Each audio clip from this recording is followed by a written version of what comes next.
Hello everyone, this is Judith with another video. Yeah, we're talking about your twin flame journey, and today it's all about why your twin flame is staying with the karmic partner, right? Why is your twin flame not coming to you?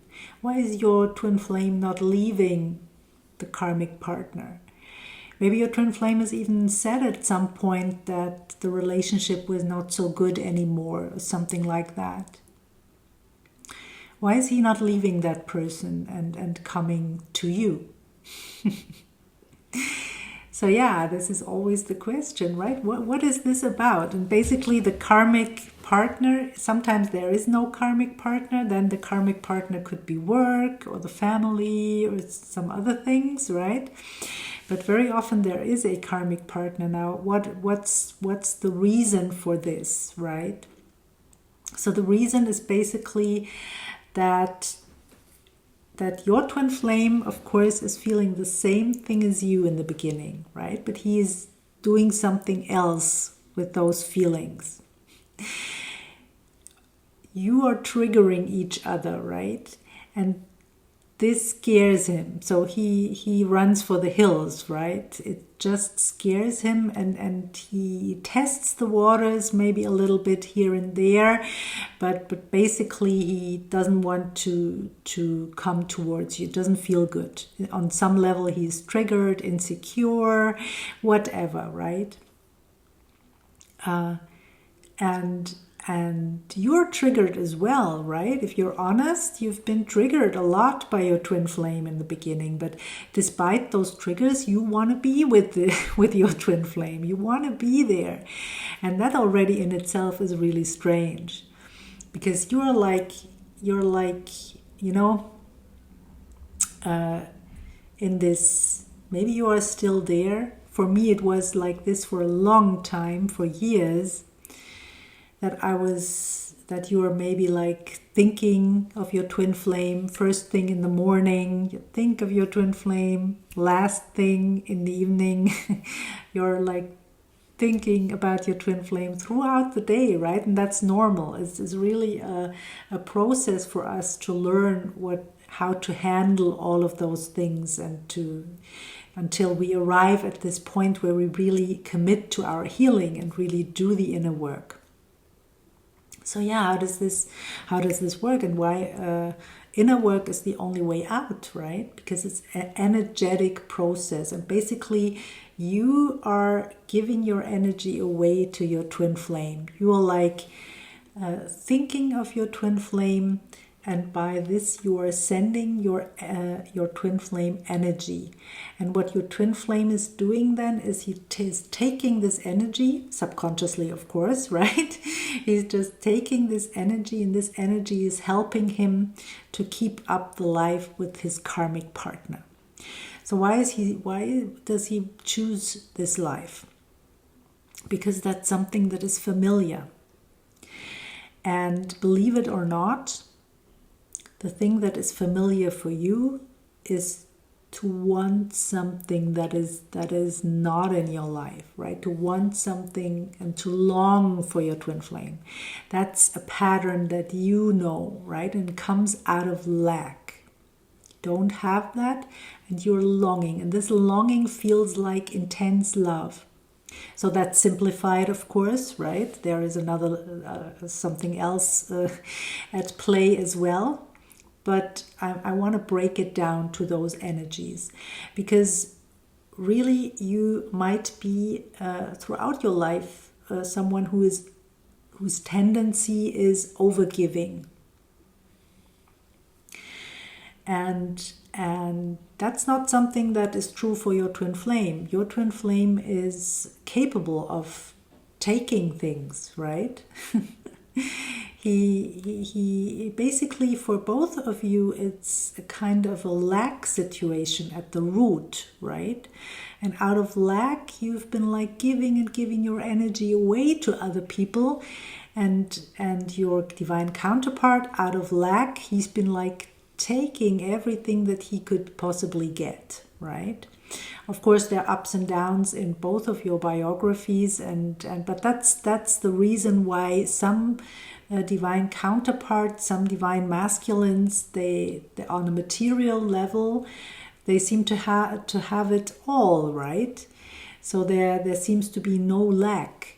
But then when it comes to true love, they are as insecure as you are. And you are also insecure, because maybe it takes a while, but you also have to discover at some point that you have problems to let true love in, because it's just something that you don't know.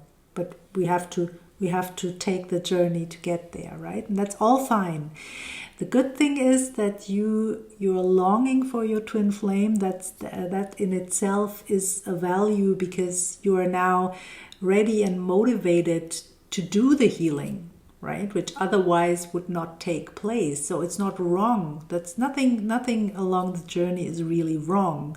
It's just your bridge, your motor to move forward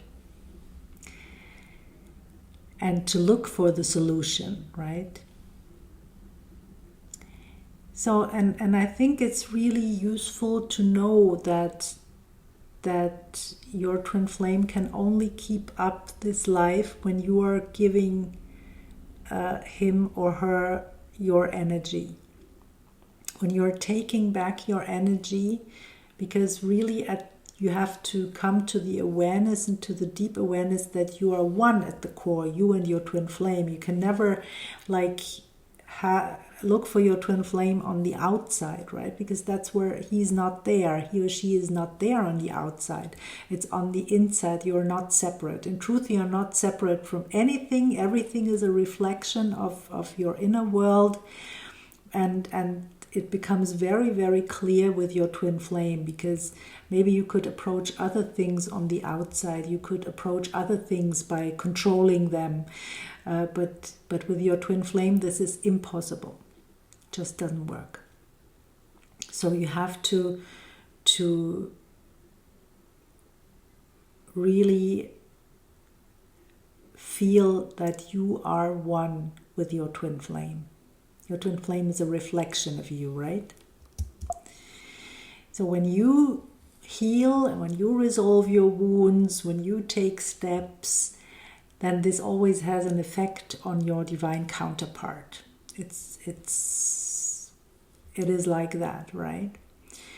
And when it's also that we sometimes feel, or you sometimes feel, that you're not allowed to receive that nurturing. You often have like those blocks, right, when it comes to receiving. And basically those are the blocks to unconditional love. Those are the blocks to true love.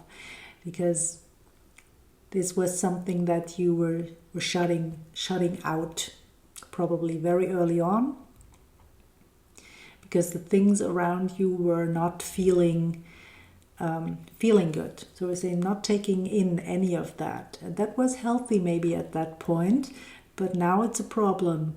It becomes a challenge when you want to be with your twin flame. All of a sudden now you have to take the journey to open up again. And basically when we are shut down and we are like maybe also disconnected from our higher self and disconnected from the divine, then we are not receiving the energy from the divine. And that's really where we need to go. We need to fill up, not from our twin flame, that we want to receive something, some energy from our twin flame, just as our twin flame does it, right? He receives the energy from us, and all our energy goes to our twin flame. But really what we have to learn, and both of us have to learn this, we have to connect with the divine, and then all the energy comes from the divine. And guess what? That's plenty, right? That's plenty of energy. It just can always be filled up with this energy. It's real leverage then. And as long as this energetic play is between you and your twin, nothing really moves, right? So you have to be in your power, you have to be filled up, you have to be in a good place. That's when people talk about not needing anything, right? It does not mean that you don't need your twin flame on some level to be with you, that you don't want your twin flame on some level to be with you. That's not what is meant, but that you are in a healthy place energetically, and that you come to the realization that longing is not love.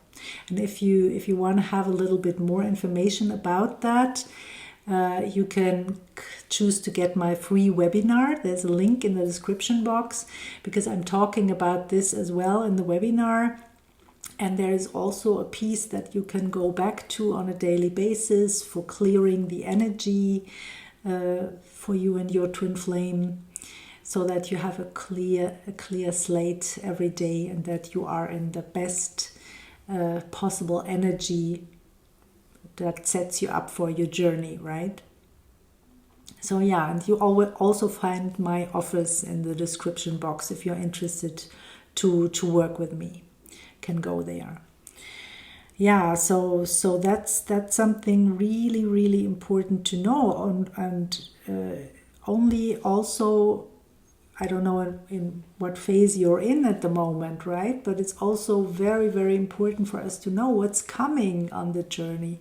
Yeah, what's coming next? What feels right? How will it play out? What will it feel like when I do the healing work, and so on, right? If you have any questions or anything that you want to know in relation to this energetic dynamic between the twins, or maybe also in relation to other things, leave a comment, so I can maybe then do another video or go deeper with this issue, because of course it's complex, right? So there's a lot more to say in relation to this, and just stay tuned for other videos. For sure I will talk about this another time again. But for now, I'll leave it, and I see you in the next video. Have a beautiful day, everyone. Bye for now. Bye.